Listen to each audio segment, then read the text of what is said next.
You just made the list! That's right. You just made the list. It's a fun new segment that we've got going on here. We appreciate you guys being with us. We like to throw some old school and some new school at you, and that's what this segment is all about.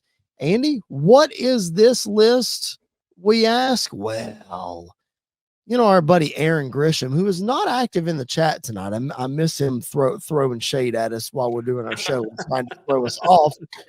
Aaron Grisham actually suggested this topic to me. He saw it floating around online, thought it'd be good for us to talk about. And also, this is inspired by The Rock's return at Bad Blood. So we are counting down the 5 greatest surprise returns of all time. Now, I have to give a caveat. When we're talking about surprise returns, we're not talking about like The Rock surprising us in Chicago ahead of WrestleMania. We're not talking about just any old surprise like we know this person's coming. Oh, and he shows up, whatever. We're talking about actual surprise returns. And as you see on the graphic behind me, and as you saw on the thumbnail, there's a couple of surprise returns there that will probably be included in this countdown. So we're going to talk top 5 surprises. Andy and I have not revealed either of these to each other, so it's going to be traditional. We'll count them down 5 to 1.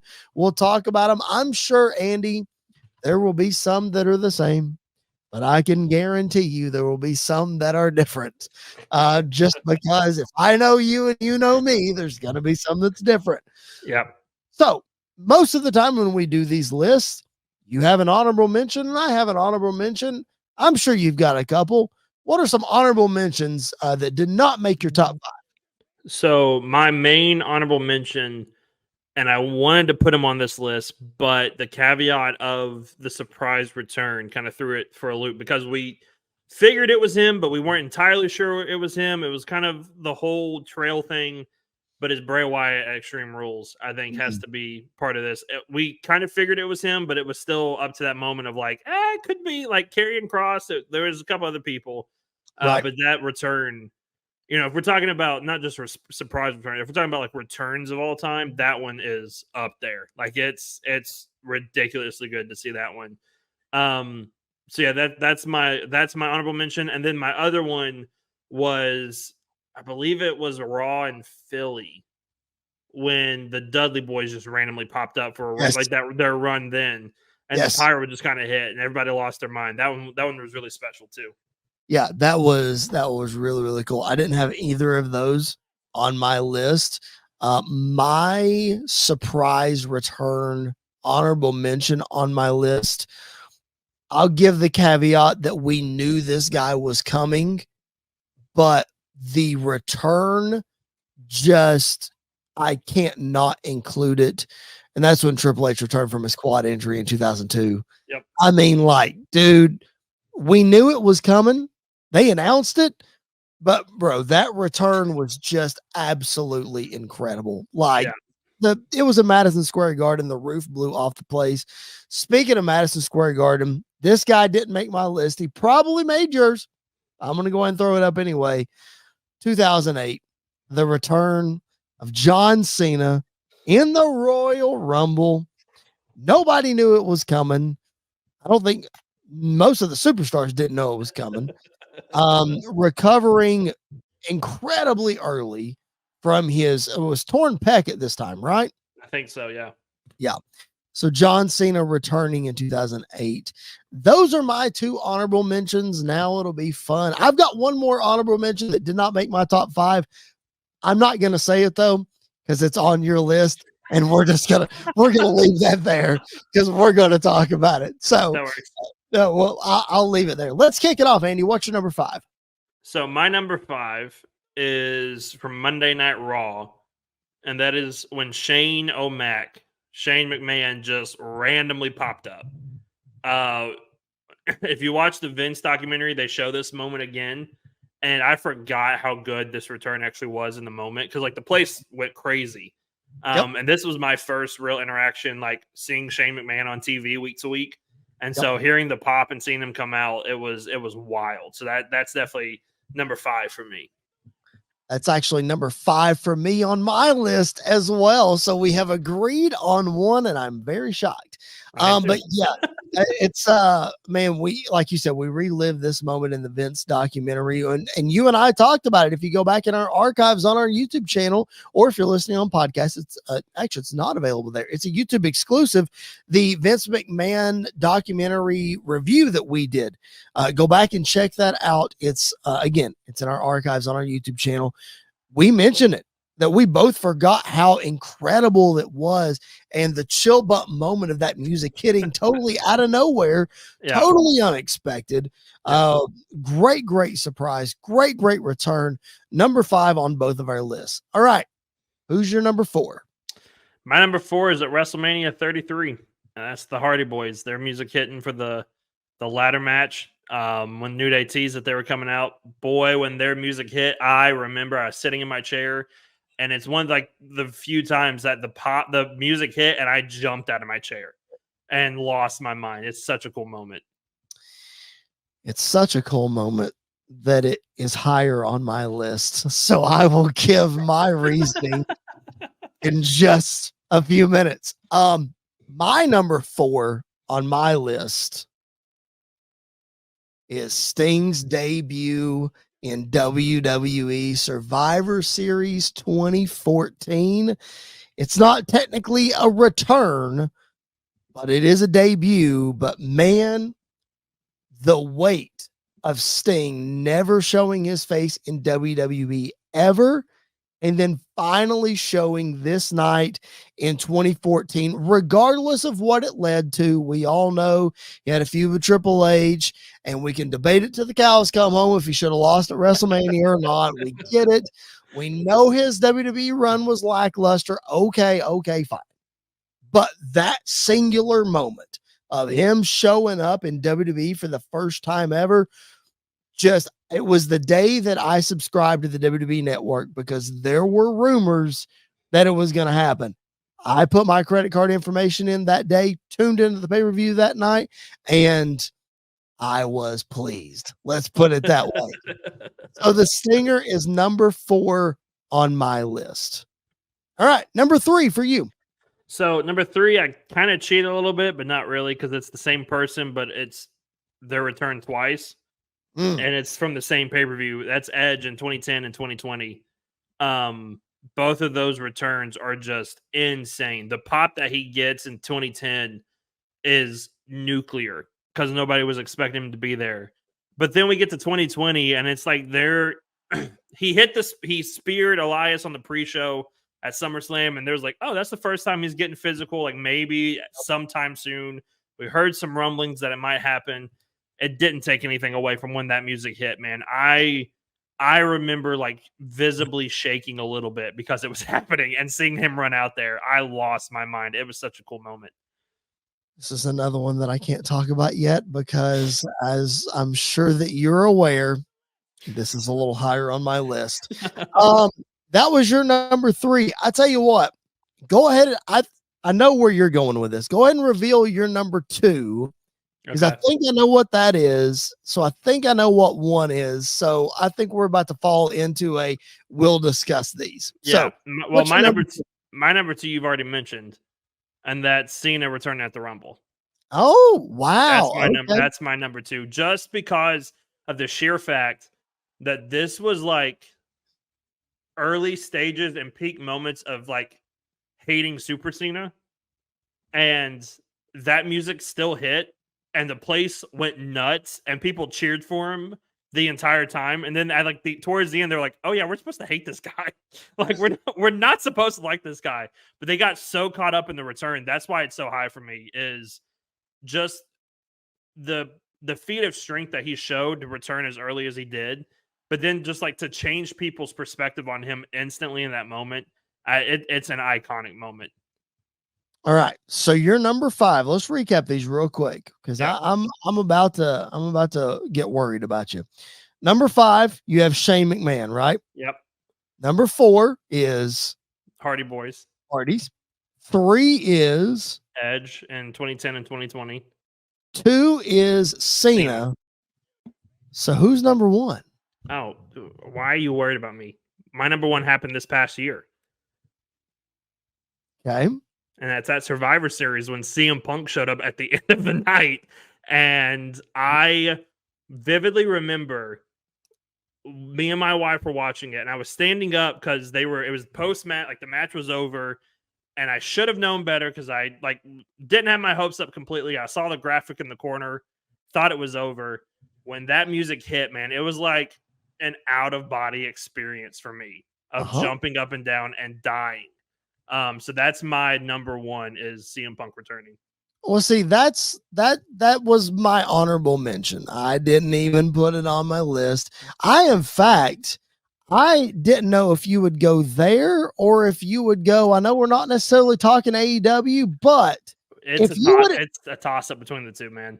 If you would have included the first dance, was it first dance? Yeah, the first dance. If you would have included that, I would have let that one slide just because CM Punk returning to the world of wrestling and just what he's done since then is truly incredible. So I would have let that one slide. Here's where I'm worried about you, Andy. Yeah, I know which one you think. I know which one I kind of forgot about. Bro, it's number 3 on my list and it's not even on yours. Yeah. WrestleMania 38, the return home of the American Nightmare, Cody Rhodes. I'm not going to sit here and defend why there is 2 returns on my list that are better than this one. I have to ask you, where is it on yours? I completely forgot about it because I blacked out when that happened. I don't remember it. I don't remember it. I really I honestly don't remember it. You did. I was standing beside of you when we were in the building. I lost my mind, man. You did. I do remember that very vividly. Okay. But still, like hindsight being 2020 and how many times you've gone back and watched it. It's been number 2. It's probably number 2. So like I would probably, if I can redo my list, I would bump Shane to honorable mention. Oh, that's tough. Hardy Boyz 5, Edge 4, Cena 3, Rhodes 2, Punk 1. Oh man. Okay. Well, Cody is my number 3. And my number 2, we'll put them in this order. The Hardy Boyz, just the way that it all happened. The pop might be the loudest WrestleMania pop of all time. Dude, it's so nuclear. It's so loud. It's insane, man. My favorite thing is to watch like fan reaction videos of this from inside the stadium. Yes. Oh my gosh. Oh, dude. It's incredible. Look, they wrestled the Young Bucks the night before. Yes, it doesn't make any sense how they showed up at WrestleMania. Yeah. And they had an event that afternoon. Yeah. Like it was the Hardy Boyz something or other. I don't remember where it was. But they did their own thing.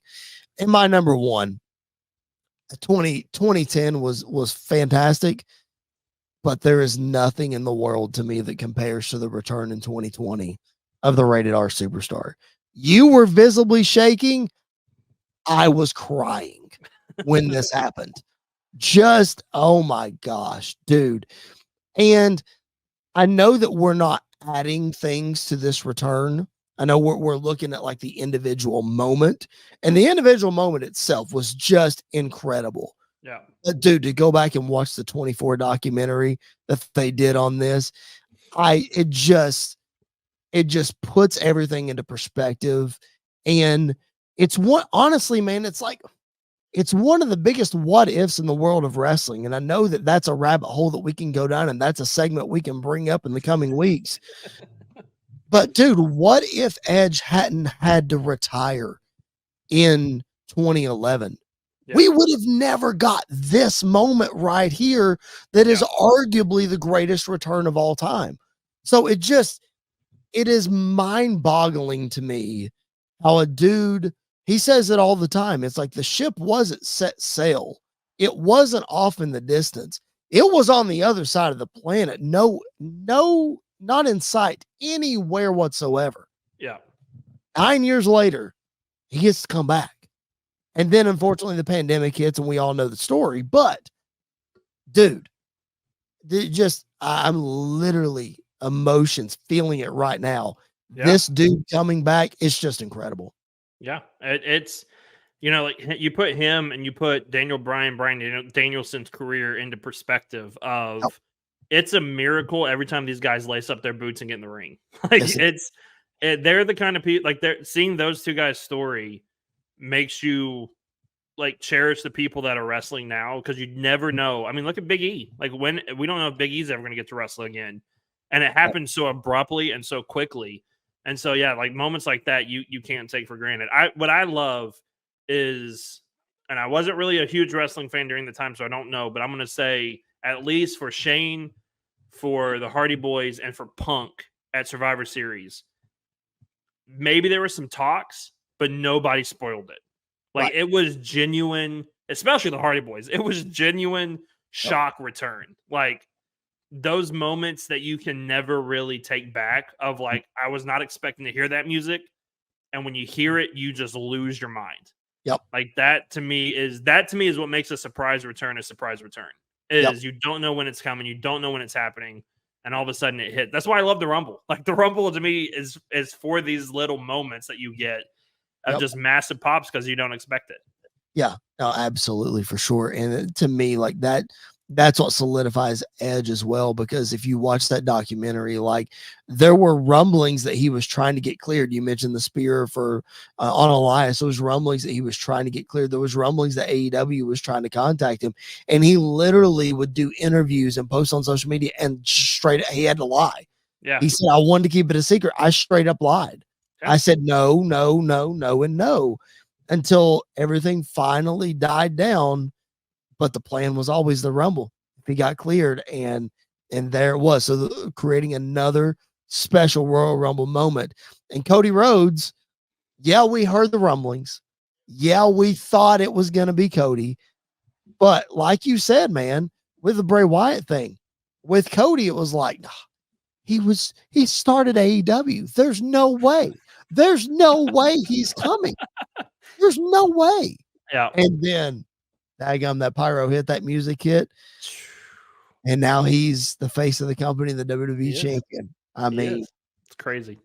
When it's all said and done, that could be bumped up to number one, depending on how this whole thing finishes out, right? Yeah. I mean, it could. And you look at it, like, what's crazy is, you look at Shawn Michaels' second return, and like the second run of his career is arguably just as good, if maybe not better than his first run. Like, his first run was really good. His second run is fantastic as well. You look at all the different runs like Jericho had in WWE of like just reinventing himself. I would throw this run that Punk's on right now, his second run in WWE, is, I mean, he's doing fantastic stuff. The feud with Rollins and the feud with McIntyre. But you look at Cody, like, this guy's first run was fine, but like nothing. The top moment of his first run, without a doubt, was him and Dustin winning the tag titles from the Shield with Dusty right by their side. For sure. Like, that's like peak moment to him. That's probably even better than winning the title at WrestleMania in some ways. Like that. Like that's a huge moment. But this second run, like from WrestleMania 38 on to like present day, he has been the top guy in the company. Like the top babyface in the company.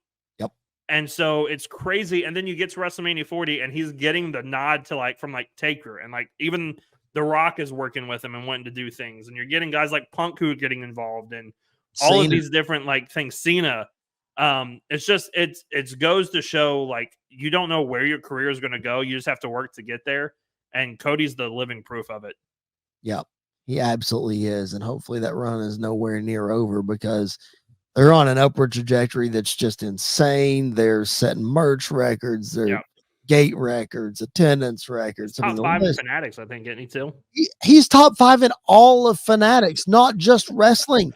All of Fanatics. We're talking about probably, Tom Brady, and we're talking about LeBron James, and we're talking about guys like that. Cody Rhodes, number 5. That's insane. That's insane, man. Oh my goodness. Well, we hope you guys have enjoyed the show. Again, if you're watching on our YouTube channel, make sure that you're locked in. Make sure you like the video, subscribe to the channel if you haven't already. Go back in our archives and check out previous episodes. If you don't like the full-length episodes. We've got the videos broken down into smaller chunks for you. So go check that out. Leave us some comments, leave us some reviews. We would appreciate that very, very much.